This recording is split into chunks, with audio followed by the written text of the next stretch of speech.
لیکن میں آپ سے یہ اپیل کرنا چاہتا ہوں، ہمارے جو پرکھے ہیں ان کے بارے میں جانیے، ان کے بارے میں پڑھیے، آرٹیکلز لکھیے، ویڈیوز بنائیے، ڈراماز بنائیے، جو کر سکتے ہیں آپ کریے، لیکن یہ جتا کر رکھیے کہ اس بھارت کو جو آزادی دلائی گئی ہے وہ ہمارے بلبوتے پر، ہمارے خون پر، ہماری گردنوں سے ہماری گردنیں کٹ کے اس بھارت کو آزادی ملی ہے، اس کو ثابت کرنے کی ضرورت ہے۔ رب اشرح لي صدري ويسر لي أمري واحلل عقدة من لساني يفقه قولي اللهم صل على محمد وعلى آل محمد كما صليت على إبراهيم وعلى آل إبراهيم إنك حميد مجيد اللهم بارك على محمد وعلى آل محمد كما باركت على إبراهيم وعلى آل إبراهيم إنك حميد مجيد۔ محترم بزرگوں اور ملت کے نوجوانوں، 15 اگست قریب ہے۔ 15 اگست میں مجاہدین ہند جنگ آزادی میں جن احباب نے حصہ لیا ان کے تذکرے عام طور سے کیے جاتے ہیں تاکہ اس آزادی کی نعمت کو اور اس کے حق کو صحیح ہم ادا کر سکیں۔ اسی مناسبت سے جنگ آزادی میں مسلمانوں کا کیا کردار رہا اس پر انشاءاللہ آج کے خطاب میں بات ہوگی۔ بڑی معذرت کے ساتھ اور بڑے افسوس کے ساتھ یہ بات بتانا پڑتا ہے کہ جنگ آزادی میں اکثر مسلمانوں نے اپنے خون کا نذرانہ پیش کیا، اپنی گردنیں کٹوائی۔ آپ جانیں گے اپنے محلوں کو نیست و نابود کر دیا، قربان کر دیا مسلمانوں نے، اور اپنی بیویوں کو بیوہ کر دیا، اور اپنے اچھے کیریئر کو قربان کر کے جیلوں میں سڑتے رہے۔ میں لفظ صحیح استعمال کر رہا ہوں، مسلمانوں کو انگریزوں نے جیلوں میں سڑا دیا، لیکن اس کے باوجود، اتنی قربانیوں کے باوجود، اتنی کوششوں کے باوجود نوابوں نے اپنا پورا مال جنگ آزادی کے لیے لٹا دیا۔ ان سب کے باوجود 15 اگست کے موقع پر مسلمانوں کو یکسر بھلایا جاتا ہے، مسلمانوں کی قربانیوں کو یاد کرنا بھی پسند نہیں کیا جاتا۔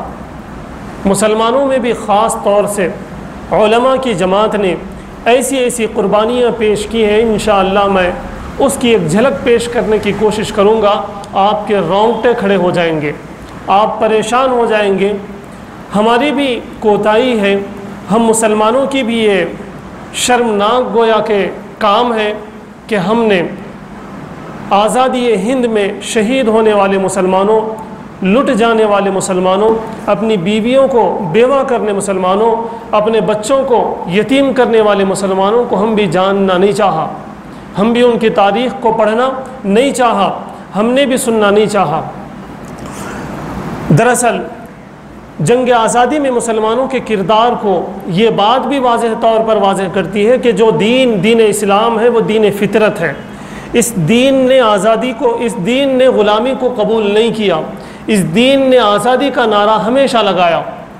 1500 سال پہلے سے قرآن کریم کی آیتیں اس پر شاہد ہیں، رسول پاک صلی اللہ علیہ وسلم کی احادیث مبارکہ اس پر شاہد ہے کہ اسلام نہیں چاہتا کہ کسی کی غلامی کی جائے، اسلام نہیں چاہتا کہ کسی کے سامنے اپنا ماتھا رکھا جائے، اسلام نہیں چاہتا کہ وہ کسی کا غلام بن کر رہے، اسلام اس کی پرزور مخالفت کرتا ہے۔ میں آپ کو یہ بات بھی بتاتا چلوں، اسلام سے پہلے نبی پاک صلی اللہ علیہ وسلم کے مبعوث ہونے سے پہلے، آپ کو نبوت دی جانے سے پہلے غلامی کا بڑا چرچا تھا، غلامی بڑی عام تھی، ایسی لونڈیاں بنائی جاتی، لوگوں کو غلام بنایا جاتا، ان کا جو بھی کمایا ہوا ہے وہ بھی آقا کا، ایک لونڈی کو، ایک نوکرانی کو اس کا جسم بھی استعمال کیا جاتا، اس کا جسم بھی بیچا جاتا، اور جو کچھ ہو سکتا، جتنا کچھ ہو سکتا غلاموں سے کام کرایا جاتا، اور اس سے جو پیسے ملتے وہ پیسے آقاؤں کو ملتے۔